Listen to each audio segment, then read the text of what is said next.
We'll sort it out. All right, so the general rule we're told is that if it ends in O's, it has to go glucose, fructose, etc. It's all bad, but how bad really can sugar be?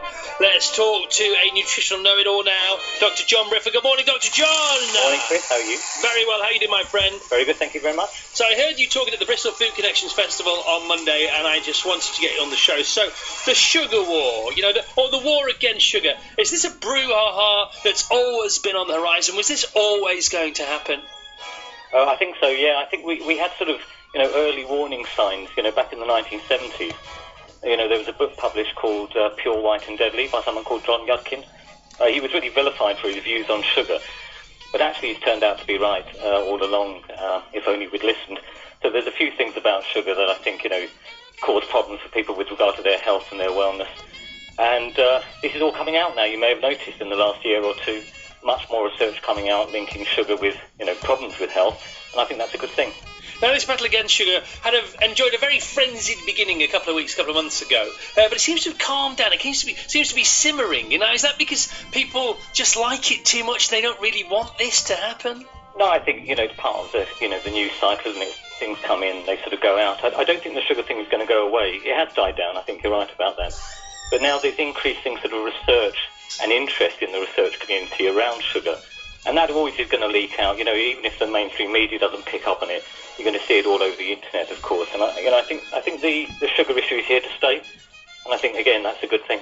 Now, it's been compared to the tobacco industry, of course it has, decades ago. But, so many more people enjoy sugar, either voluntarily or involuntarily, than smoke. So it's a more difficult fight to take on, isn't it, really?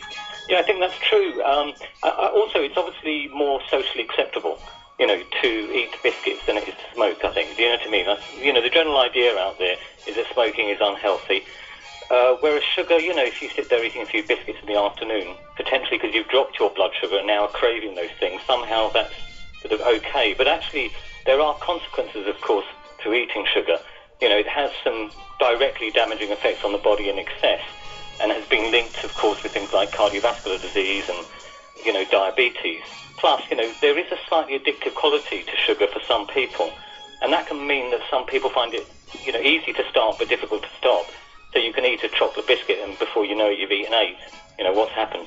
That doesn't happen to everyone, Chris, but it happens to enough people to mean that it can be an issue for a significant number of people. Okay, is sugar ever good? Well, I think some sugar in the diet is not necessarily a bad thing, and different people have a different propensity to cope with sugar.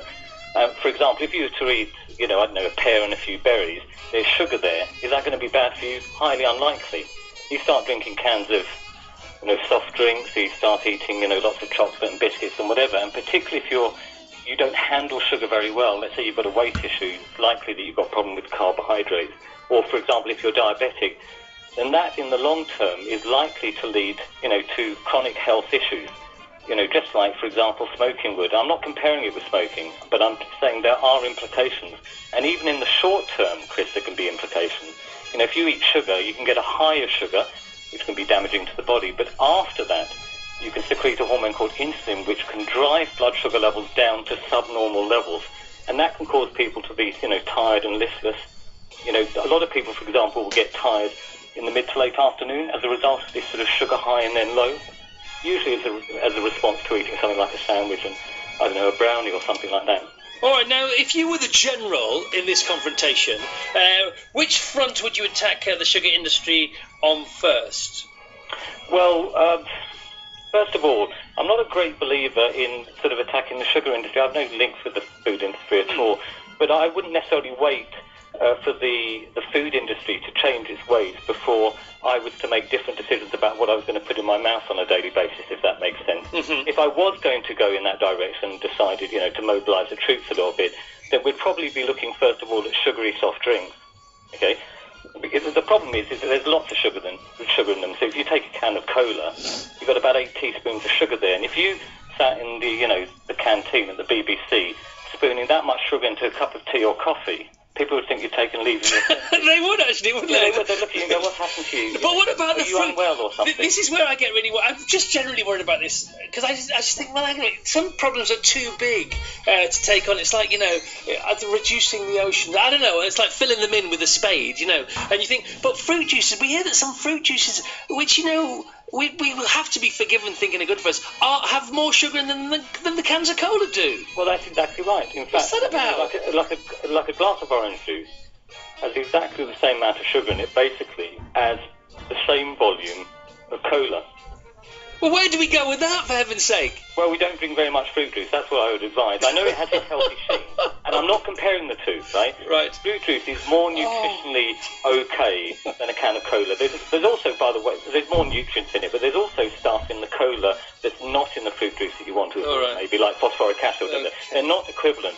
But, fruit juice, for example, has this very healthy sheen. A lot of people drink it at breakfast because they think it's healthy and blah, blah. They might have it with lunch.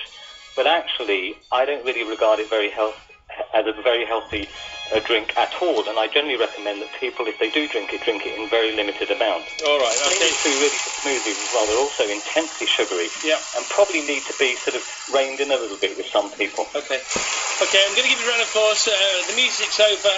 We've played it 3 times here. You've been on for a long time. I could talk to you all day. Just got to ask you this one last question over silence. My son, lovely hotel this weekend. He's sitting down. He's bright-eyed. He's bushy-tailed. He's a great advert for life. And he's got his fruit juice in one hand. He's got his cereal in the other. And I'm thinking he's doing okay. And he's just not, is he? No. Oh, Look, okay. Don't take that as a personal slight. No, I know, but listen. Not fantastic. All right, well, do us a favour. When you figure out what to do, will you let us know? I will happily. Thank you. Dr. John Briffa. What are we going to do about that one? In your white lace and your wedding bells, you lit the picture of contented